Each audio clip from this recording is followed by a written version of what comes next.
Hello folks, so in this video I wanted to talk about how it's important to understand the world, how it's important to understand the behavior of people, especially the majority of the people, and also the behavior of say people around you or anyone who is going to probably affect your life, which could be anyone, but if you know that to some extent who is probably gonna affect your life in a positive way and a negative way, right?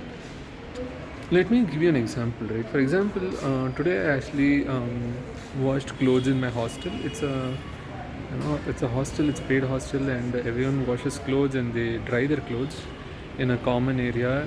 Here you can see the clothes. So these are some of my clothes, like this one, this one, this one, this one. It was actually over here, and it has been pushed away, and there are also some clothes over here. These are all my clothes. These are someone else's. And then these are also my clothes, right?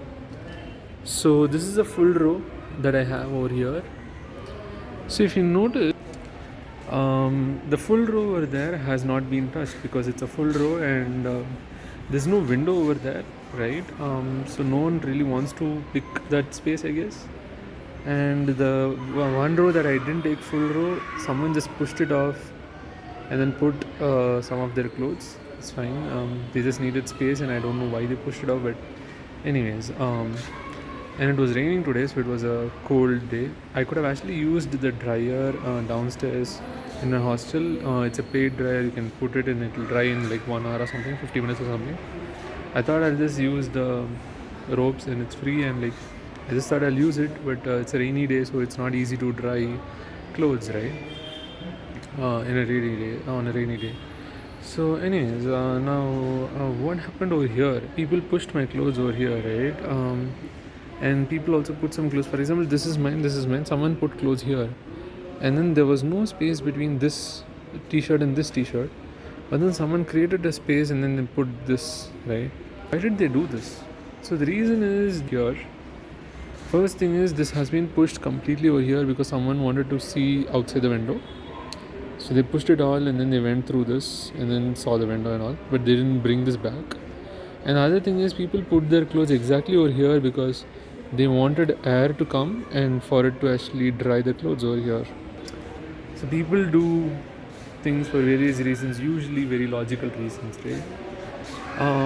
So understanding the behavior of people can help a lot. For example, so now I know that I shouldn't probably put my clothes over here because someone is going to want to look at the window, and there are windows only at some parts of this whole terrace where we are drying the clothes. I shouldn't put my clothes in front of them. I also think put the clothes in front of them because it will dry, but I didn't put all my clothes in front of it. I just put some of them. But I was also looking at the direction in which the sun will come in the morning, but in the afternoon actually I was looking at north and all that. But then later I was like, let's not look too much direction for now, for today at least. But wherever the sun is going to set or wherever the sun is going to rise or whatever, depending on where the sun is going to move towards, um, I wanted to put the clothes in that direction so that it will dry. But then it started raining and all that. But anyways, now I know I shouldn't put my clothes over here near the window because someone's gonna push it and then see through the window, or someone else is gonna just push it and dry their clothes over there and whatnot. And if you can get a full row, for example, in a place that side, if you can get a full row and in a place where no one's gonna use because there's no windows over there, and assuming your clothes dry up soon. In my case, for example, even if I use a dryer, some of my clothes don't dry up because they're really, really thick and they soak up a lot of water. Even after 50 minutes of heating up, they don't dry up soon. And then I still have to bring them back up here or dry them in my room, which is a small room. But anyways, what else can I learn from people's behavior? For example, a lot of people in the world, a majority of the people, say don't go for a run. Right? Not everyone goes for a run, or not everyone exercises. Not everyone has good health. Not everyone eats good food and healthy food. Many people eat junk food, unhealthy food, and all that. Many people don't have good health. They have a lot of health issues. Some health issues really extreme. Some health issues basic. A lot of people, majority of the people in the world don't wake up early. I mean, at least most of the people that I know, they all don't wake up early. They all sleep late. They wake up late. And a lot of people that I know are not punctual.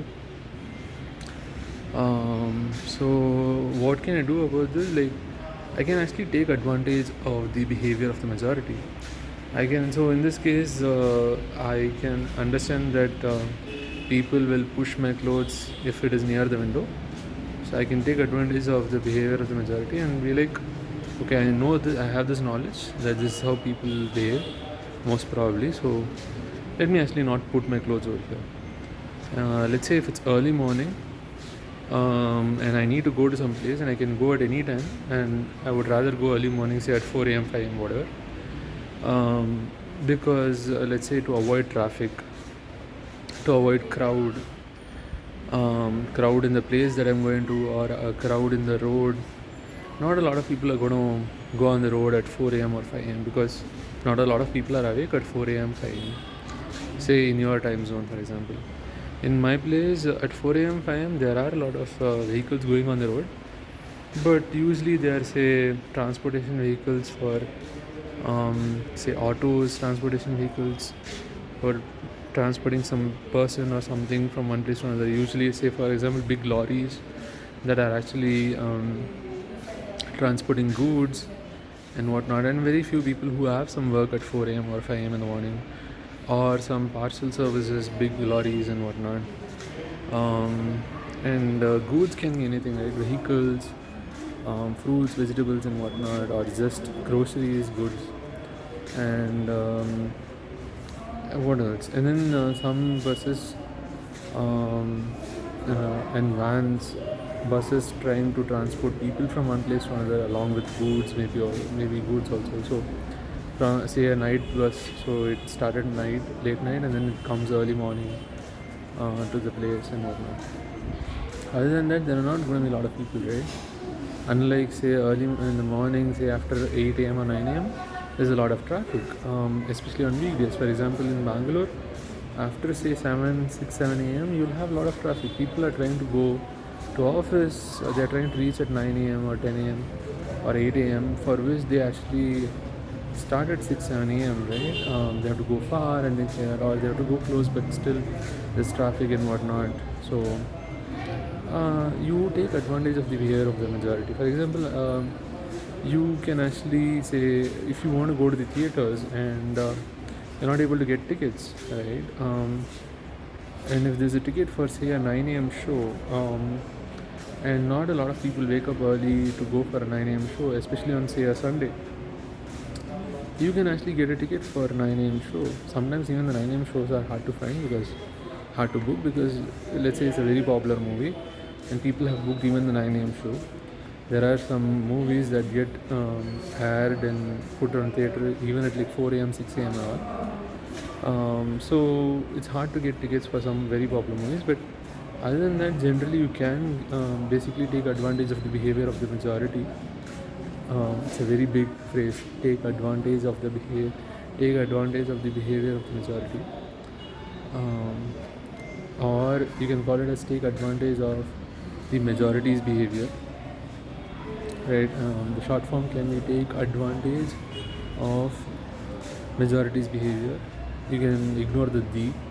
Take advantage of majority's behavior. TAOMB, TAOMB, or the full big version is take advantage of the behavior of the majority instead of majority's behavior of the majority. So in this case, you would actually book a 9 a.m. ticket, because 9 a.m. show ticket, because you know that a lot of people won't be booking 9 a.m. ticket, and you will get a good seat.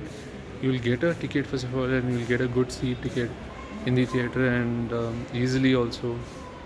So yeah, you can just go ahead and go for the show. It's just that you have to wake up early, of course. If you're ready to do that, great. If you're not, you're not going to be able to take advantage of the majority's behavior. Alright, so similarly, if you're punctual, if you have integrity, if you are honest, it has its own pros, right? I don't see much cons really. I mean, I don't see almost any cons for all this. So you are basically then trusted in such cases, right? So people can trust you more as a business, say you're running a business, or as a person and whatnot. So not everyone is like good at everything, and people are not good at like very important things, right? So if you're good at some important things, if you can actually do something that many people can't, and if you can actually find value in that thing, it's pretty great actually. And if you can take advantage of that thing, then it's pretty great. So yeah, like I said, Taum, take advantage of majority's behavior, or the bigger version, take advantage of the behavior of the majority. So yep, majority of people behave in some ways. So take advantage of it, and yeah, you will be able to do better, do easier, and whatnot. And there's always something that the majority is doing that you can do differently. And there's always usually a majority. So yeah, that's all I had for this video. I'll see you in the next one. I'll probably talk more about taking advantage of the behavior of the majority. So that's all I had for this one. Bye bye.